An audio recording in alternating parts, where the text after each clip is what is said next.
Il est là, Fred.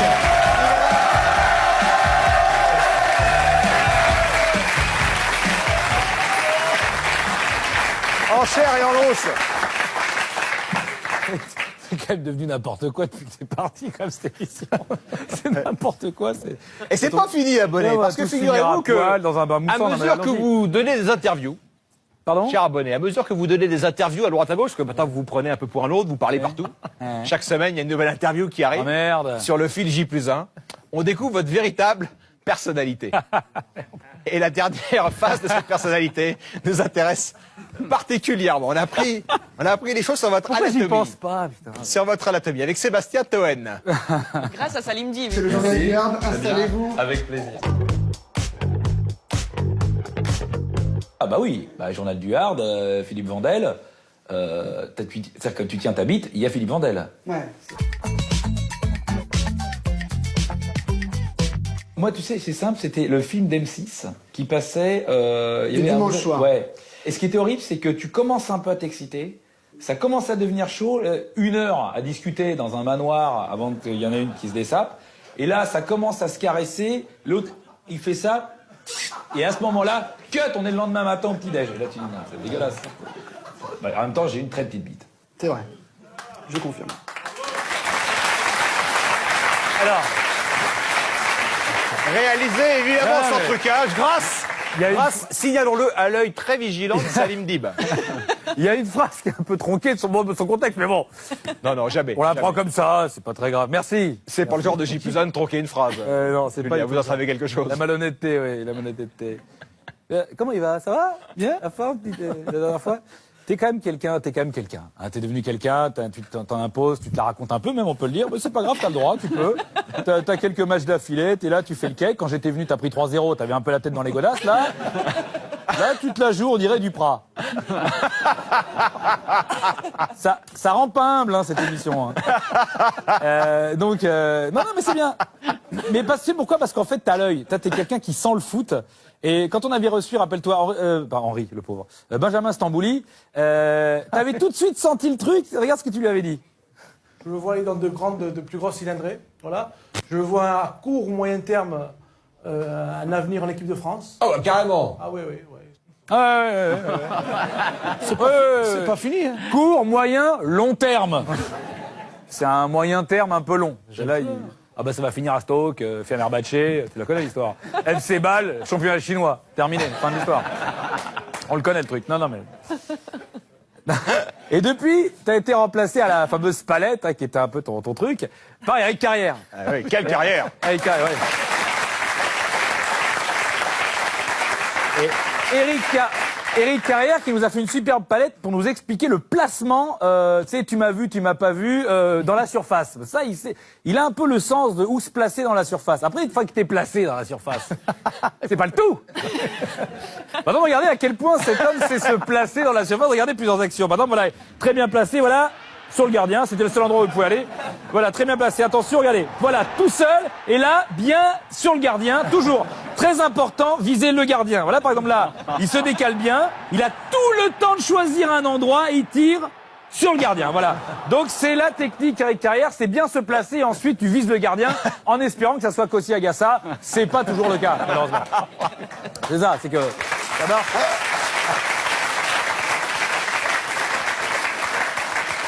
Ça marche surtout quand c'est Kossi Agassa. Sinon, oui, parce qu'il n'y en a plus à Hamada. Donc, à un moment donné, ça se réduit, tu vois. Hey, bientôt, il n'y aura plus que des bons gardiens. Inch'Allah, sûrement que non, mais bon. On peut rêver. Christophe Dugarry, que tu connais, qui était un de tes collègues, hein, qui est une de nos stars, hein, on peut le dire. Christophe Dugarry, comment... Ah non, j'en parlais tout à l'heure. J'ai d'abord autre chose à dire par rapport à Ben Arfa. Voilà, Ben Arfa, tu te rappelles qu'il va peut-être aller au FC Barcelone. Hein, on en parlait tout. Toi, tu disais, t'allais envoyer M. Villa à Barcelone. Tu disais, il a le niveau pour Barcelone. Il a le niveau. Il a le niveau Barcelone. Tu l'avais dit. Alors, tu l'avais dit. Ouais, j'ai dit. Je maintiens, et c'est égaré en route. Il fait un peu égaré en route. Voilà. Il s'est égaré, mais bien. Alors lui, méchamment. Hein. Et puis, alors je pense à Bouffal qui t'a dit qu'il avait mis le but devant de Basten. Le pauvre, il doit être comme ça maintenant. Donc Ben Arfa, tout le monde dit oui, ça y est, il est au FC Barcelone. Non, il est concerné. Il est à Nice. Et là, en ce moment, il est qualifié pour l'Europa League. On sent qu'il a la tête à Nice. Il n'a pas la tête au Barça, écoutez. Aujourd'hui, on est en Ligue des Champions, on est vraiment très heureux. La saison est réussie. Voilà, il est en Ligue des Champions, lui. Hein. Alors, Nice, non. Nice, ils sont 4e. Mais lui, il est en Ligue des Champions. Il est très heureux. Merci pour lui. Il vous embrasse. Mais à part ça, et tout va bien. Donc voilà. Donc lui, il se voit déjà au FC Barcelone. Tout le monde le voit au FC Barcelone. Mais bon, il y a la MSN au FC Barcelone. Et il y en a un pour qui c'est pas une bonne idée. C'est Christophe Dugarry. Il l'explique très bien. Écoutez. On lui assure une concurrence saine, mais avec 3 meilleurs joueurs du monde, voilà, c'est pas possible. Alors, il aura du temps de jeu, il aura des possibilités, mais je pense qu'il a mieux à faire. Il y a quand même des bons clubs. Voilà, il a mieux à faire, il a raison Dugarry. Ça serait une connerie d'aller au Barça avec toutes ces stars. Personne ferait ça. Pardon, regardez, je prends une autre époque, il y avait des stars. 97, 98. Bon, les stars, c'était qui? Regardez, Stoichkov. Ensuite, il y avait Rivaldo. Ensuite, il y avait Figo. Ensuite, il y avait Anderson. Aucun attaquant n'irait dans cette équipe. Eh ben, il y a un Français qui a signé dans cette équipe, qui c'est? Christophe Dugarry. Alors, attendez. Alors on se dit, c'est normal, en connaissance de cause, il a fait l'erreur une fois, il n'est pas complètement débile. C'est pas le... Je reviens un an avant. Le Milan AC, par exemple, en 96-97. Il y avait qui? Bon, bah, il y avait Baggio. Il y avait Weah. Il y avait Savicevic. Il y avait Boban. Faudrait vraiment être un blaireau pour signer dans un club pareil. Qui c'est qui a signé? Dugarry!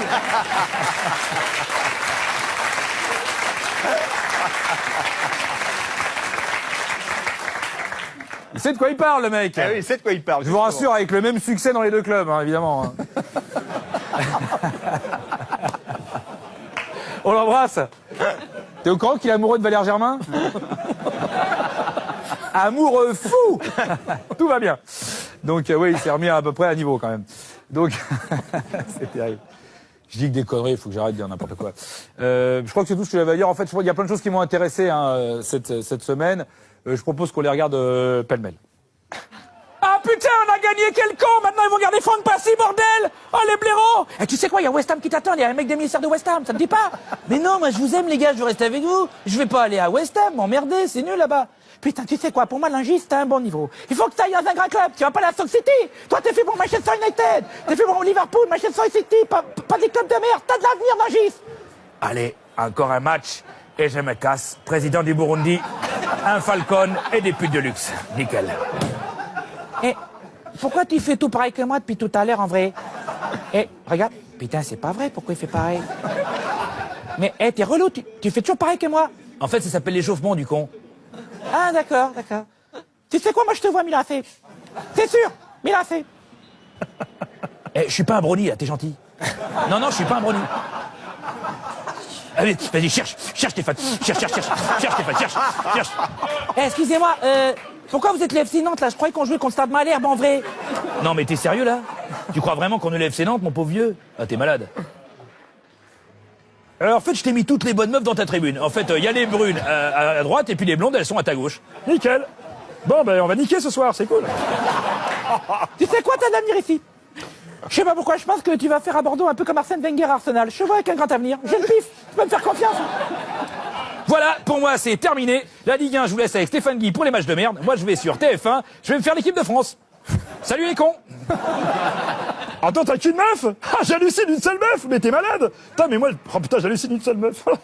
Attends, mais pourquoi t'as plusieurs meufs, toi? Ben bien sûr, moi j'en ai une qui m'attend dans ma loge là-bas. Et puis j'ai ma maîtresse là-bas. Elle est partout. Et j'ai de l'avenir en Ligue 1 comme arbitre. Tu rigoles ou quoi? Toi, tu vas aller en Ligue des Champions. Tu vas arbitrer la finale de la Coupe du Monde. Écoute-moi bien. Je te dis, j'ai le pif. Putain, Jardim, ce tocard, il a pris 6-1. Tu te rends compte 6-1? Même moi, Bastien, j'ai pas pris ça. Pourtant, j'avais des tocards, hein, mon pote. Tu sais que j'ai fait de la zonzon? Pourquoi tu dis à tout le monde que t'as fait de la zonzon? Tu nous fais chier. Moi, je vais te faire de la ligne verte dans les chiottes. Ça va te faire tout drôle. Mon pote. Monsieur Duprat, c'est pas la saison, la doudoune, au mois de mai, là? Dis donc, tu m'emmerdes, toi. Est-ce que je te demande si ta tête de con, elle est de saison? Elle est de saison, ta tête de con? Tu veux pas me cacher, j'ai envie de faire pipi. Personne me verra comme ça. Merci. Excusez-moi, là, je crois qu'il s'est foutu de votre gueule, Antonetti. Vous ferez jamais l'équipe de France, hein, je vous le dis. Hein. Putain, du chou rouge et du taboulé. Il s'est foutu de notre gueule, Bolloré. C'était vachement mieux du temps de Bertrand et eux. Au moins, il y avait des frites à l'époque. Excuse-moi, c'est quoi que tu prends comme skunk? Elle a l'air démente, t'as l'air complètement stone. Ah bon? Ah ouais. Tu verrais ta tête, là, t'as l'air stone. Ah bon? Excusez-moi, il avoue l'aigle là, parce qu'il arrête pas de me mater les nichons depuis tout à l'heure, c'est gênant. Mais qu'est-ce qu'elle raconte? Je lui mate pas les nichons. Par contre, le petit cul, il est pas dégueulasse.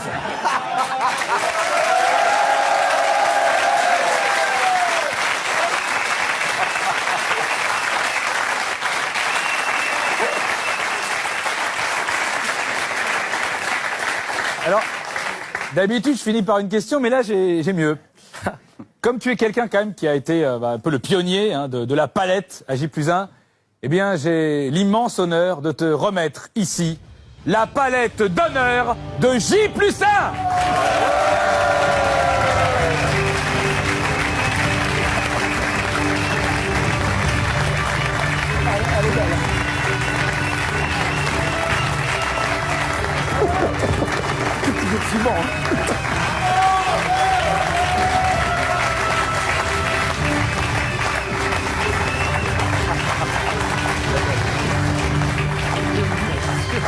C'est pas n'importe quelle palette, la bonne. Non, elle a été dédicacée par Jardim, hein. Donc, et toute son équipe. Donc, j'imagine que t'es un petit peu ému, quoi. Allez.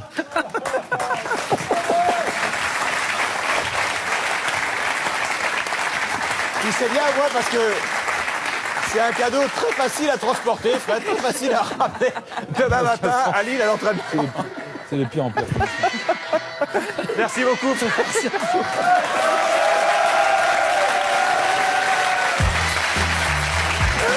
Merci beaucoup.